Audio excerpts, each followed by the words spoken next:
La Corte Penal Internacional no tiene una función subsidiaria, tiene una función complementaria.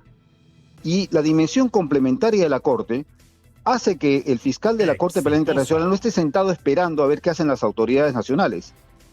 Por supuesto, hay marcos de intervención muy claros en el sentido de que si el fiscal de la Corte Penal Internacional observa que una situación denunciada hay el propósito genuino de llevar a cabo actos de justicia, de investigación, de sanción, etcétera, acompañados de una voluntad política del Estado, por supuesto el fiscal no intervendrá. Tendrá la primera voz, la primera actuación, la actuación prioritaria, las autoridades nacionales.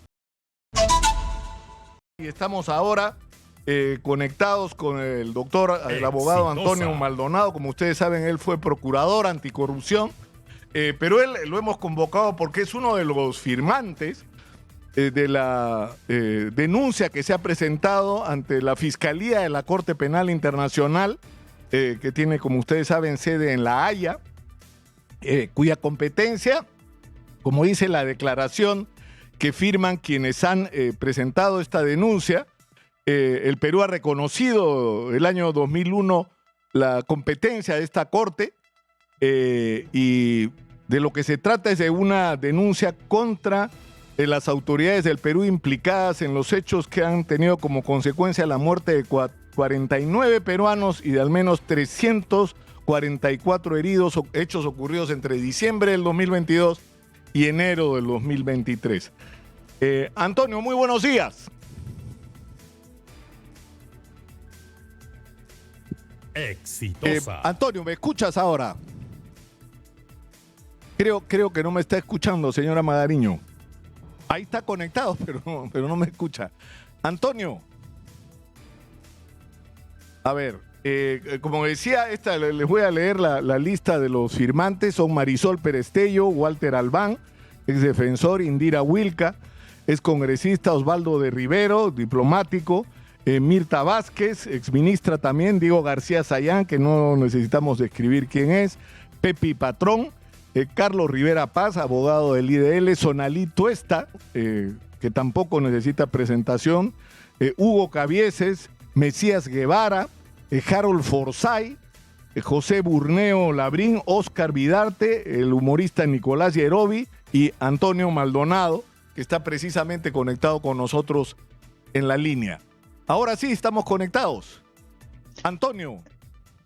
Muy buenos días, Nicolás. Mucho gusto de saludarte. Explícanos, Antonio, por favor, ¿cuál es el sentido de esta denuncia?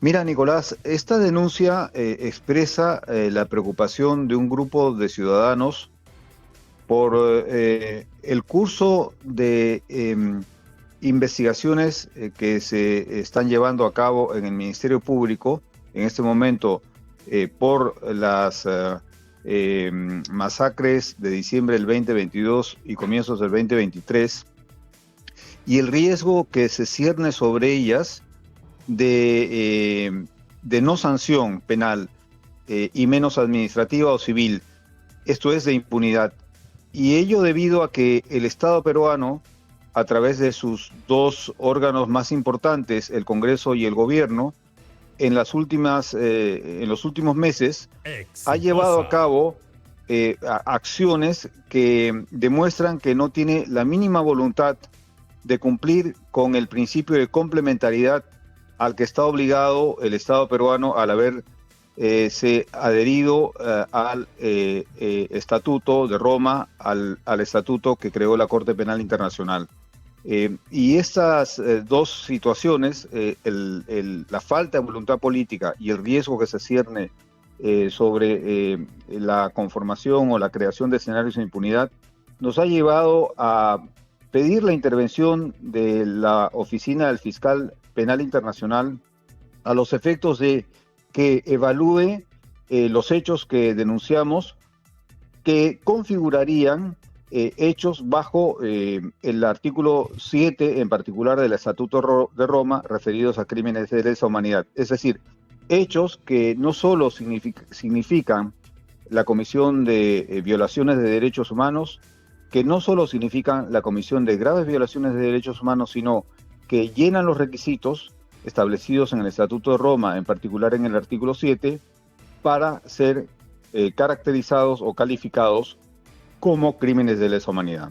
Ahora, inmediatamente a que se ha hecho pública esta denuncia, Antonio, ha habido ya una respuesta. Por ejemplo, Delia Muñoz ha publicado en su cuenta de X lo siguiente: Corte Penal Internacional solo puede procesar denuncias que provengan de un Estado parte, del Consejo de Seguridad o del fiscal de la Corte. No está previsto que las personas presenten o tramiten denuncias. Ellas motivan que el fiscal comience una indagación acorde al estatuto. ¿Esto es cierto?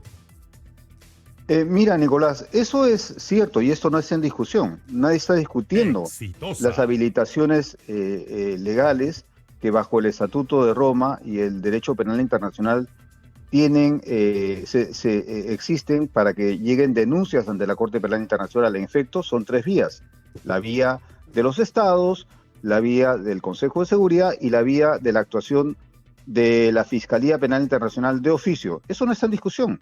Lo que nosotros estamos refiriéndonos es a la interacción entre la Fiscalía Penal Internacional y sean las víctimas, sean denunciantes como nosotros, sean proveedores de información, etcétera.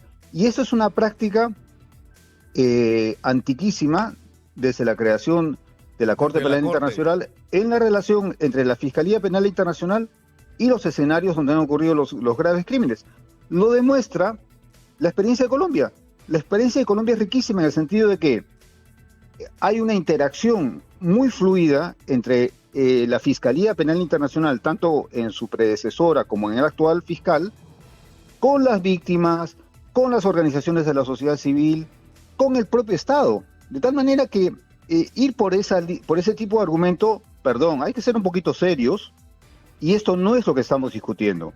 Claro, porque de otra manera entenderíamos que la Fiscalía Penal Internacional es una suerte de ente abstracto, desconectado de la realidad, sin ninguna conexión con las circunstancias y los hechos concretos en los escenarios nacionales donde ocurren las violaciones de derechos humanos que califican en este caso como crímenes de lesa humanidad. O sea que ese no es un argumento válido. Claro, es decir, acá, por lo que entiendo, ¿no?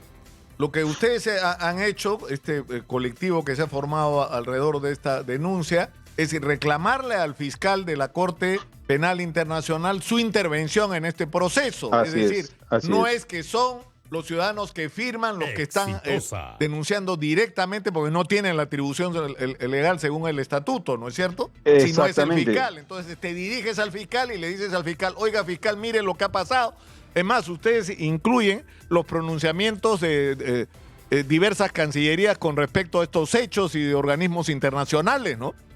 Claro, para cerrar, humanos. Sí, exactamente, totalmente de acuerdo, Nicolás, eso es. Y para cerrar el contraargumento, digamos, frente a este argumento que tú comentas, sería válido si nosotros hubiéramos acudido directamente a la Corte Penal Internacional, es decir, si hubiéramos creado una cuarta categoría a través de la cual hay un puente o un canal de denuncias directas de, en este caso, un grupo de ciudadanos o víctimas o lo que sea, ante la Corte Penal Internacional. Y ese no es el escenario, o sea que no desviemos la atención del tema de fondo. Ese no es el problema. Hay que ser un poquito serios, creo. Claro, ahora, lo que sí, es decir, ¿cómo funcionan estos mecanismos de las instancias internacionales? Por lo general, lo que se demanda es que se hayan agotado las instancias nacionales.